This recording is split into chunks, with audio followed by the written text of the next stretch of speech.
So how do you create a good job out of green jobs? Well, the first thing we need to think about is it's not just a job, it's a career. We need to think in terms of career paths, because those are the types of opportunities that have the greatest potential for growth and expansion, and for good wages, benefits, and training. So when you think in terms of career ladders, you think about maybe the trades industry, where there are obvious career ladders with apprenticeship training programs, your apprentice 1 and apprentice 2, and then you move to some level of journeyman and upwards and so on and so forth. And sooner or later you rise to the level of being a manager, you might be a supervisor, and so forth. So with green jobs and green careers, you need to be thinking in the same terms. What's the logical path to lead someone from being an energy auditor to something beyond that? Is it just an energy auditor and that's the end of the line? Or is there a logical path to proceed through when you're talking about green job creation?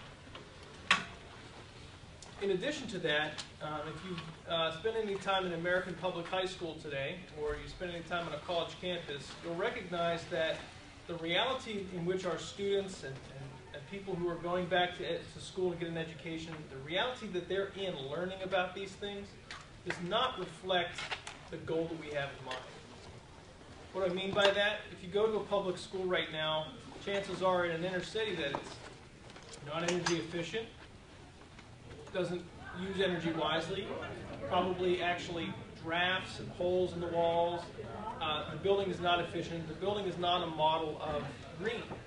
And so it's almost like, defeating itself when you start to talk about this stuff in the public sector, so in the classroom. So we need to be thinking about our investments in education first and foremost, so that our classrooms and our colleges can become the laboratories for this training, first and foremost, so that students in elementary school, middle school, high school actually talk about on career day wanting to be a wind engineer, or on career day wanting to be a sustainable planner, or on career day talk about wanting to be someone who works on the line at a wind turbine manufacturing plant. Those are the types of things that we want to inspire our young people to think about, and we'll only do that if we actually pull this down into the public education system and make it part of our curriculum. On college campuses, we need to see majors evolve. We need to see sustainability majors, and they have started to crop up. So there are now green careers, and there are green engineering degrees, and there are architectural degrees that are green, or they're best practices, but they're not entirely green. They have a class here or there that kind of supplements into the education curriculum. But that's only 1/4 of the workforce. What about the other 3/4 that are not going to ever go to college, never going to get a degree, but want a career, want an opportunity to work in the green industry? What are we going to do for them?